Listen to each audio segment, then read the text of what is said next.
Postmodernism, deconstructivism. When the West is not any longer recognizably Western. This is another product of two world wars. And it, even more than the massive influx of unassimilated immigrants into Europe, the resurgence of a militant Russia under Putin, and the threat of an expansionist China that's buying out European elites and governments by the dozen, postmodernism threatens who we are by arguing that we never were who we thought we were, and we really are something entirely different. Postmodernism has to do with identity. Postmodernism is expressed in the existentialism of Jean-Paul Sartre and Simone de Beauvoir, talking about the essential meaninglessness of being, that existence itself is a meaningless thing. Jacques Derrida comes up with a notion called deconstructivism. And if there was a person responsible for bad things in my book, Jacques Derrida is the guy. Because his idea is to strip words of their meanings, to take heroes and show that they're terrible people, to take institutions that have given things like family and university and patriotism and rip them apart and reveal them as nothing but the gruntings of selfish, angry, atavistic apes. To take the meaning of the culture and civilization of the West, a culture and civilization that has given the world so much in terms of ideas of democracy, inalienable human rights, technology, and all the rest, which we've talked about all year, and show it as nothing but evil. The replacement of, oh, what a work is man, how noble an aspect, how like an angel, to you and me, baby, ain't nothing but mammals. So let's do it like they do it on the Discovery Channel, which is from a song about 20 years old. Hard to believe it's 20 years old. Deconstructivism takes meaning that's redolent with love, loyalty, tradition, and it rips it up and spits on it and kicks it around until it's nothing but garbage. Deconstructivism is another word for destruction. And if you look at what passes for modern literature, the kind of literary criticism big on college campuses, and the kind of philosophies that are touted by the fashionable, the elite, the avant-garde, it is thoroughgoingly postmodern, deconstructivist, anti-Western. Let's redefine the West as nothing but a bunch of evil European white men who oppress women and people of color. Yeah, that wokeness is part of the deconstructive idea. Modern intersectional feminism is part of this idea, where in the name of sexual liberation and equality, we have to obsess over how many women have certain jobs, and whether in Hollywood movies women ever talk to one another and they're not talking about a man. How many women are directors? How many women are central characters in Star Wars movies or in any movie? The patriarchy, down with the patriarchy, the force is female. All this stuff ignores the fact that genuine feminism comes from the Western tradition. By expanding the definition of who is truly a human being, worthy of human dignity, feminism is a byproduct of the Reformed tradition in Western civilization. It could not have ever been built without the Reformed tradition within Western civilization. And just as American and British women did not get the vote by fighting the patriarchy, but because the men in those societies determined that it was right and just for women to have the vote. In a society where women can't vote, you do not have women making the change. Men were involved too. Decisively so when it came to giving women the right to vote 100 years ago in Britain and the United States. But to view society as boy versus girl as destroying the patriarchy, as if there is some pre-patriarchal, utopian, matriarchal society that existed, which is nonsense. It is the pipe dream of politicized archaeologists based on Earth Mother statues. There is no evidence of a functioning matriarchy on a large scale anywhere in the human history. What there is a Western tradition that says that all people are real, all people are worthy of dignity, all people are worthy of rights. It takes the Judeo-Christian idea that everyone has an immortal soul, precious to God, priceless in value, and the Enlightenment idea that all people can learn reason, and results in the conclusion that all people should be free. That is a Western thing. These woke groups that in the name of liberating this or that group must destroy Western civilization, these are people destroying the very origins of their own reformist ideas. It is illogical, it is irrationalism. It cannot work. But it's very popular and very fashionable.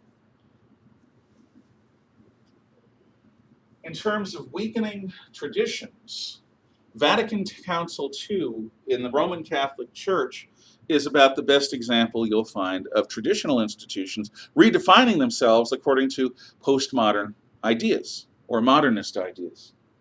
Roman Catholicism in the late 1800s deemed modernism to be satanic. The idea that you compromise your moral stance based on changing standards of different generations is just an invitation to chaos. That's what late 19th century popes say. But after 2 world wars, and after the death of Pope Pius XII, a new pope, Pope John the 23rd, decides that the church needs reform and needs to compromise with and become part of the modern world. So he calls together Vatican Council II. Vatican I gave papal infallibility in the 1870s. This is going to be the 1960s, 90 years later. But Vatican Council II very quickly becomes dominated by liberation theologians.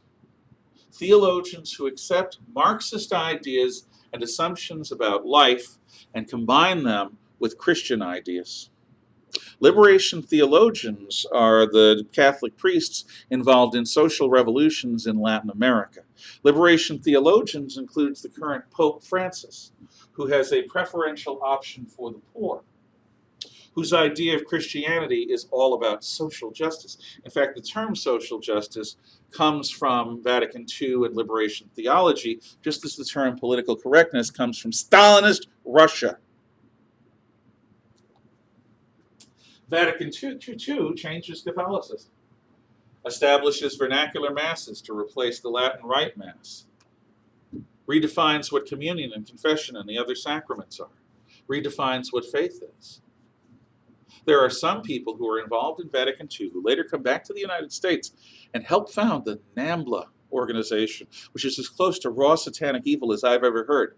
The NAMBLA Association, which was co-founded by a liberation theologian Catholic priest in the 1970s United States, is the National Association of Man-Boy Love.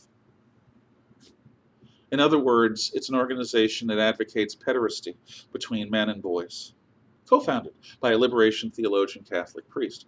Vatican Council II completely changes the Roman Catholic Church. And one of the reasons why there are several Catholic churches in town is because one of them follows pre-Vatican II rites. The other, or others, follows post-Vatican II rites. Vatican Council II had good intentions. Most people who aren't hardcore liberation theologians thought that it would be nice to have a church that responded more to modern problems.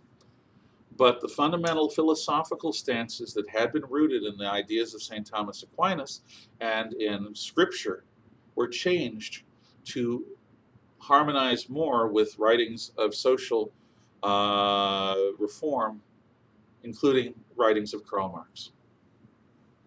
So the institutions of the West are not only being attacked by Jacques Derrida and the Deconstructivists, they're also changing.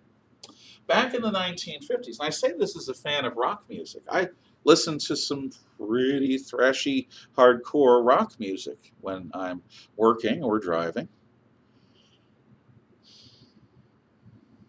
But in the 1950s, it was argued by people, sticks in the mud, old fuddy-duddies, that rock and roll music was going to destroy the morals of young Americans.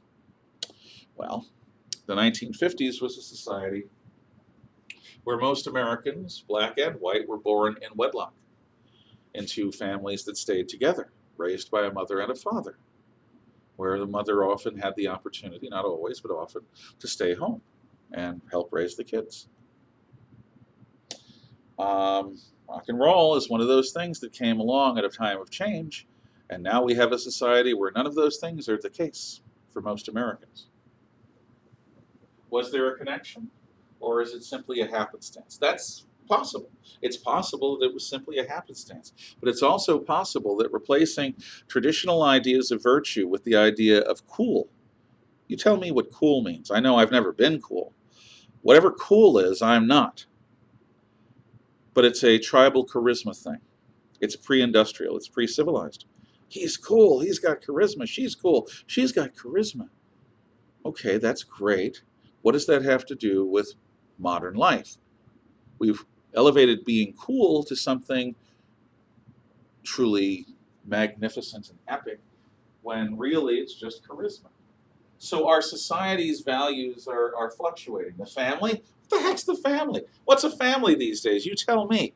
The traditional extended family is mostly gone. The nuclear family that replaced it, which was inherently unstable, is also largely gone. We're ending up with a bunch of atomized people raised in single-parent households. I know I was. And there are problems with that. There are especially problems for boys being raised without fathers. In schools dominated by female elementary school teachers who view boys as broken girls. Oh, go feminism. Who view boys' aggression as something to suppress rather than channel.